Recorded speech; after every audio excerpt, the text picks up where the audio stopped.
Hey, what's going on, everybody? It's Realistic with realisticproductions.net doing another tutorial for SoundOracle.net. I'm super excited about this one. I keep getting asked about this one. This one's constantly getting brought up on the UnQuantized podcast, and it's mastering. So I had to do this one. I'm really excited about it. I want to just stress one thing, though, about mastering. There's some really important things to think about. If you're just doing like production or you're the one that mixed it, you really should not master.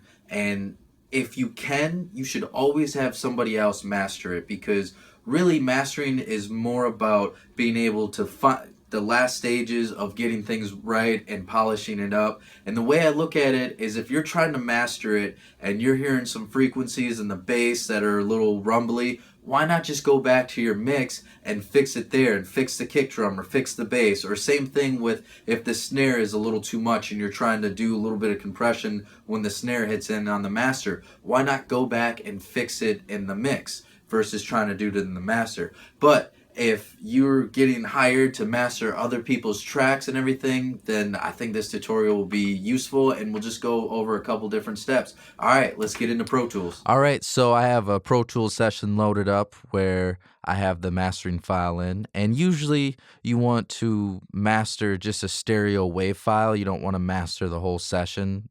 There's exceptions, and sometimes people do that, but usually you'll find that you'll just get a stereo wave and you'll master that. So the first thing that you want to do before you do anything with EQs is you want to make sure that your session matches the sample rate and bit depth of the file that your client sent you. And where you can find that, if you're running a Mac, you can find it by just going to Finder and clicking on the file, and you'll see the sample rate and the bit depth right down here. And you just want to make sure that the session matches that. All right, so then after that, the next thing that you want to do is you want to listen to the song all the way through.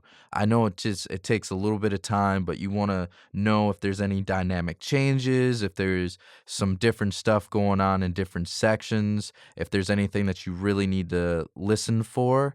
And that way there's no surprises, or when you send it to the client, it doesn't sound like, oh, wow, well, this part at the end sounds a little bad, it's clipping or something. And, well, it's because you didn't listen to it and you weren't able to catch that. So, we're not going to listen to this song all the way through for this tutorial, but it's always good to start with that. After you listen to it, you can analyze what you want to do. Some people start with a limiter, and that's what we're going to start with today. I'm going to throw a limiter on there. That way we have our levels figured out already, and we don't have to worry about that stuff later. And you want to make sure that the song is not going past -3 or 4 dB. I mean, if we're at 0, how are you going to master that? You can't. There's no headroom to really go with that. So just make sure, and if you can, let your client know to, when they bounce it out, to make sure that the master volume is anywhere between -6 to -3 dB. So let's listen and make sure that we're not going past that area. Great as hell, island life for real. Virgin Islands, but we fucking. All these hating women don't know shit about nothing. Pharoahe.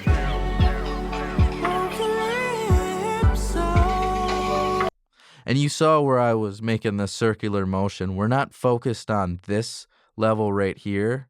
We're focused on where it is on the meter. And you saw that for the most part, it was at -5, -6, and it never reached past -3 or 4, which is good. There's plenty of headroom. So let's go ahead and throw this limiter on there.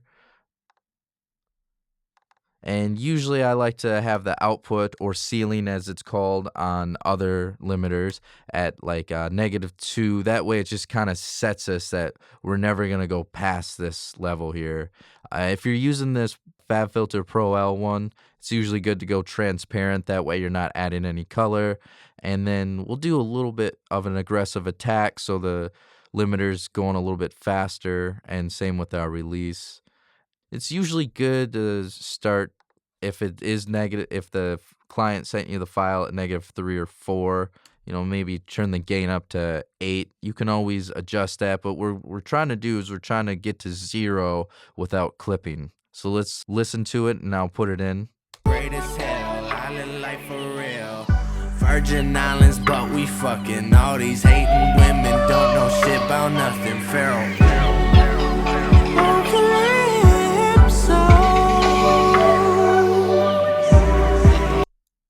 Cool. Yeah, that sounds pretty good. I'm just going to turn my volume down now that we have it increase. When the volumes are too loud, your ears can't always hear the dynamics and the way compressors work, so it's good to master or mix at not a ear-shattering volume. And plus, you'll save your ears to last longer, which means that you'll make more money because you're able to work for a lot longer in your life. All right, so now that we got that done, let's go ahead and start EQing some things. When I was listening to it, I was hearing some clashing going on in the kind of with the kick drum and the 808 and the pads going on in the lower register, maybe 110 to 130 hertz. So let's listen for that. And if you can on your EQ, I like to turn my view to a little bit lower for the decibels. That way, when I'm boosting, you see that I'm boosting by only like almost a dB here. It looks a little bit bigger on the screen versus if it's like at a lower, can start cutting a lot without even realizing it because it's such a visual thing.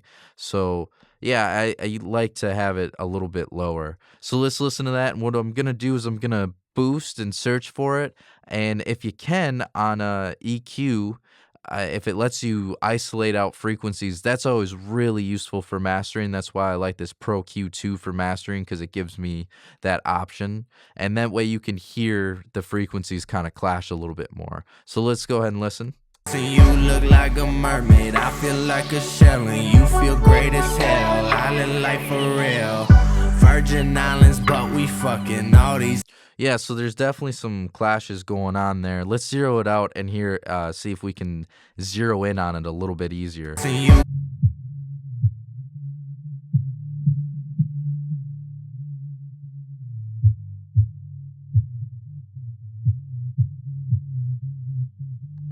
Yeah, you can hear it just have a little bit more of a clash and everything when we zero it out. And so now I'm going to cut it, but I'm not going to cut by much, barely a dB. And let's narrow up the Q a little bit too. So you look like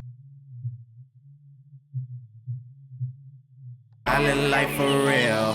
Virgin.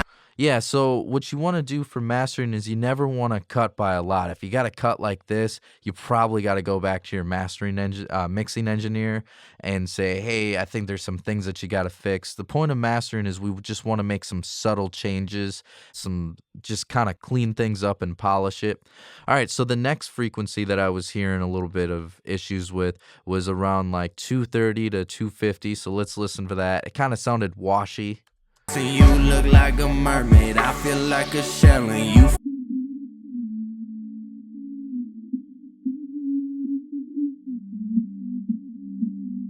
Yeah, 226 was definitely a little bit of a problem area. All right. And another thing to kind of look out for, and you don't have to do it every time, only do it if it's called for. Everything that I'm doing here it's going to be different every time.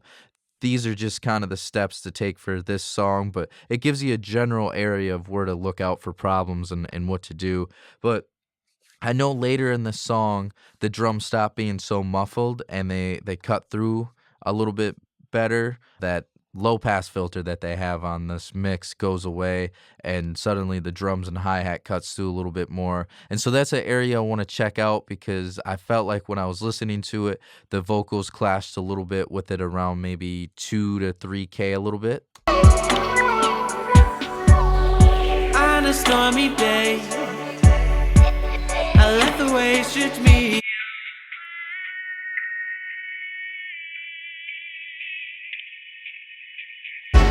Yeah, you can almost hear like a really harsh distortion happening right there. So we're just going to cut that, and that's just going to help smooth it a little bit.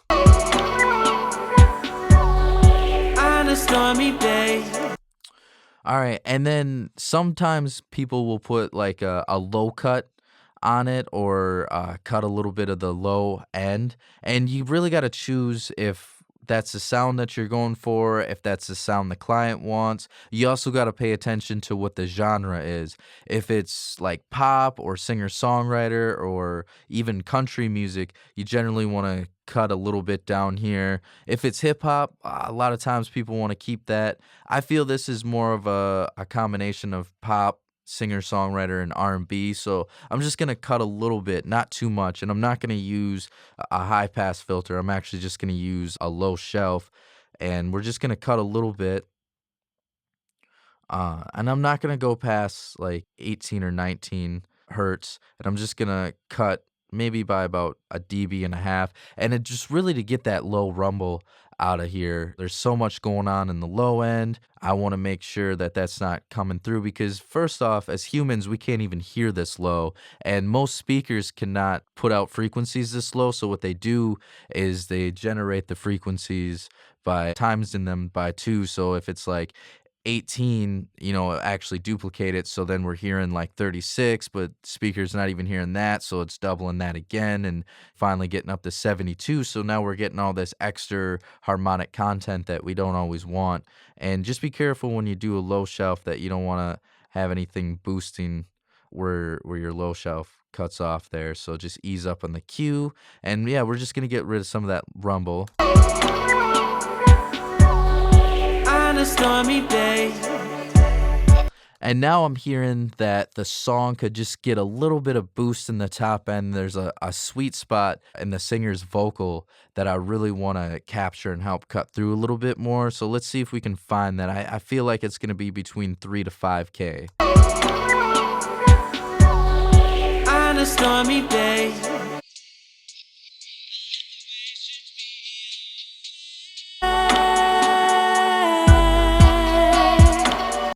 Yeah, so I feel like that kind of helps it cut through a little bit. So let's listen. I'm going to bypass the EQ, and then I'll put it back in so we can hear the difference. On a stormy day, I let the waves shift me away. So again, it's real subtle changes, which is good. You want to be able to master something that's already been mixed well. It's not always going to be the case, but you just want to make subtle changes to kind of help it pop through a little bit more.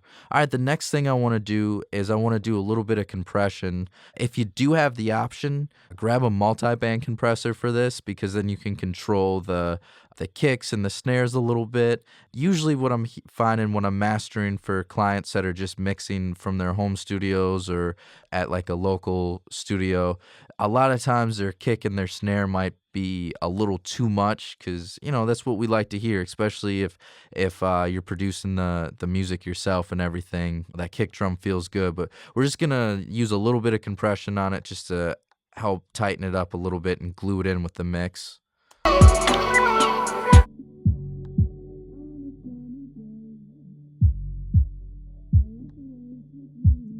All right, so what I was doing there when I zeroed that frequency out, I was just listening for the kick drum and seeing kind of where the meat of the kick drum was, of where that real nice thump is, just to kind of help that push down a little bit. And now that we got that, we'll adjust the parameters. On a stormy day, I let the waves shift me away.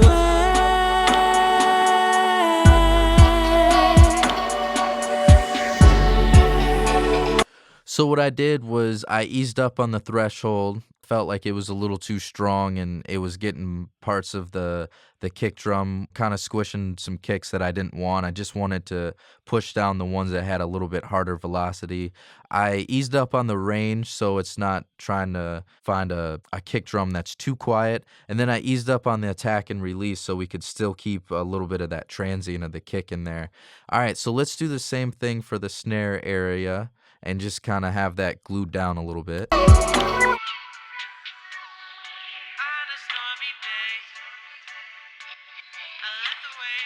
Cool. This is a good area too because I'm hearing some frequencies resonating from the vocalist too that are a little harsh. So this will help push it down a little bit. And we'll probably do the same thing. We'll ease up on some parameters here. On a stormy day, I let the waves stripped me away.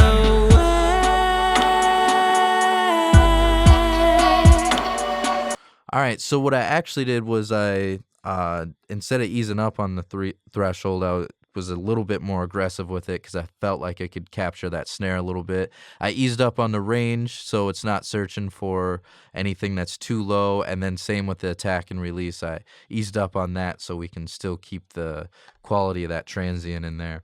All right, the next thing I like to do, and you don't have to do this, and not every song is going to call for this, but I love if I can add some distortion or saturation to the master. I find that it helps the kicks and the snares and the vocals cut through a little bit more, and it's also going to make some of the higher frequencies appear as if they're wider just because things are getting excited, and that's what this is going to do. It's going to excite some frequencies.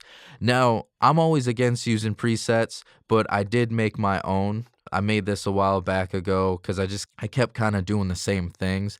And so, yeah, Real's mastering, Realistic's mastering, and it's a multi-band saturator. And so I have a little bit of different control for the low end from 110 on down. And then for everything else, I have some different parameters and everything. So let's listen to it without it, and then I'll put it in and we'll adjust some parameters as we go. On a stormy day, I let the waves stripped me away.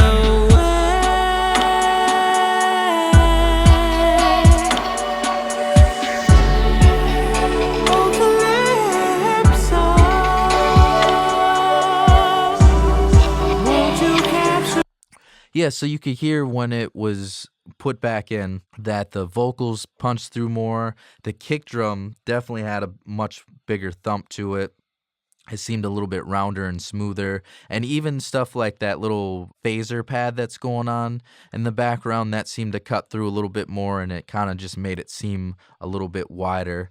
All right, so the last thing I want to do before we mess with the clip here as far as our mastering is I want to add a little bit of a frequency. This is a plugin. It came free with the Sound Toys bundle. Like I got the Sound Toys bundle, and then like a year later they gave me this for free. And I actually really ended up liking this EQ. I just find it's really smooth, and that's what I'm trying to do with the mastering. Is I'm not trying to do anything that's too harsh.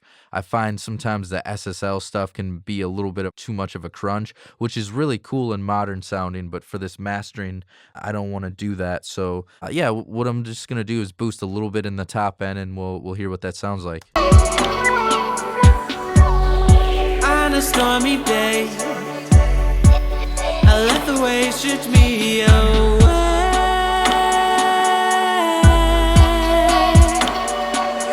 Yeah, it just kind of brightens things up, and it's really smooth, which I'm really liking it. So let's listen to this song, and what I'm going to do is I'm going to take away the plugins that we used and then put them back in so we can use the difference. And if you're using Pro Tools, and if you ever want to be able to do this, you can bypass all your plugins by just holding Control down on the keyboard and then just clicking on the top one, and that will get rid of all of them. And if you want to get rid of every plugin on your whole session, Control Option and then click, and it'll bypass everything. So it's a really good way to listen to what you adjusted and what the original source was. So yeah, let's listen to that. But I have a ring, body takes me home. Eyes are on a trip, think I'm on a trip. Girl, I'm off the shits and you look like a mermaid. I feel like a shell and you feel great as hell. Island life for real. Virgin Islands, but we fucking. All these hating women don't know shit about nothing. Pharoahe.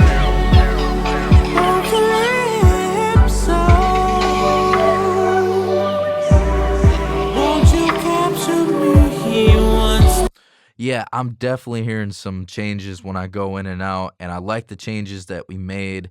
I'm definitely hearing things cut through more. It seems wider, things seem brighter, it seems smoother, and just a little bit cleaner because things aren't clashing as much. I feel really good about this. The last thing that we want to do is, and this is really important, I know you may not think of stuff like this, but what you want to do is adjust the beginning and the end of the actual song, because when we listen to this, it's coming right in. I mean, it's coming right in on that one. And we want to make sure that for like iTunes, SoundCloud, Spotify, even CD players, if people still use those, that we're catching the first initial signal, the first transient of that first signal that's happening. Because sometimes when you listen to it on iTunes, it'll like kind of start a little bit past that and it will sound kind of like this. And so we want to avoid that. And what we're going to do is we're just going to move the session a little bit. That way there's some space in between. And then same with the outro, we want to make sure that sometimes the stuff will be like way over here and there's like 10 seconds of silence, so we want to cut that off, or sometimes it will cut off too soon. And so we just want to kind of help them out a little bit there. So let's listen where this ends.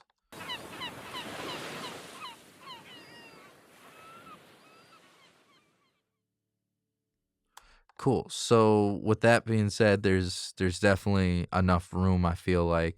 And so what I do here is if I did have to create a little bit more space, I'll just consolidate the clip. So it's a whole brand new clip here. I like to just fade in a little bit here. It's really cool if your DAW allows you to, which I think most of them do, to do more of a S-curve here. So it just kind of comes in and then just ramps up a little bit. So we'll listen to that.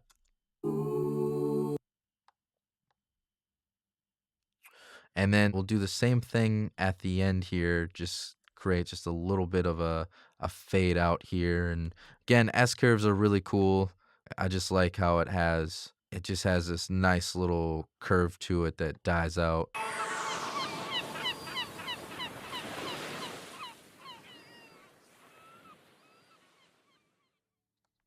Cut a little bit of this out here. It doesn't need to be that long.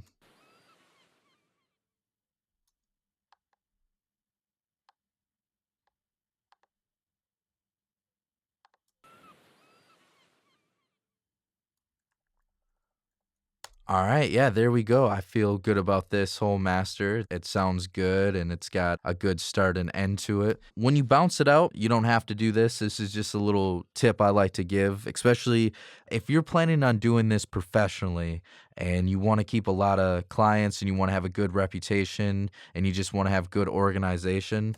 It's always good to name your file when you bounce it out to the client with the title. Sometimes you can put the artist's name in there as well. And then what master it is. So this was the first master we did. We might have to do a revision. And then the date. That way, if we need to go back and search things, if the client's like, hey, I really like the third master the best, could you actually go back to that one? Or maybe it's like, hey, I'm not really feeling this. I need you to change some things. That way you can always make sure that you have the most up-to-date version and you know which one is the most up-to-date. And then you can always search for the things by the date. And then last, if you're bouncing out of Pro Tools, make sure it's not multiple mono. Otherwise, it'll give you a separate file for the left side and a separate file for the right side. Make sure it's interleaved. That way, it'll come to look just like this file is right there. And then bounce it out and then send it off to the client. So hopefully you got a little bit out of this video. I'm going to be doing another tutorial on the master channel that goes into a little bit more detail on one aspect and technique of mastering, and it's going to be called using de-esser plugins on your master channel to eliminate resonant frequencies. So stay tuned for that. That should be coming out pretty soon. So yeah, that is the steps that I usually take to do mastering, and basically what we did was we threw a limiter on there, made sure that it was a little bit louder. We did some EQing, not much, just some subtle little subtractive EQ, and there was a couple areas where we boosted. And then we did some multiband compression of just easing up on the kick drum and snare a little bit. Added a little saturation on there just to make things pop a little bit. And we did some cleanup at the beginning and the end of the song so it can fade in and fade out really smooth. So if you're liking these videos and you feel like you're getting a lot out of it, feel free to comment below on what kind of videos you'd like to see us do in the future, and we can definitely make that happen. If you haven't already, you can find me on all platforms at Realistic Productions. Find me on the web, realisticproductions.net. And as always, if you're looking for the best samples and loops, go over to SoundOracle.net and it'll definitely get your production sounding like nobody else's. And you can find SoundOracle on all platforms at SoundOracle. All right, till next time.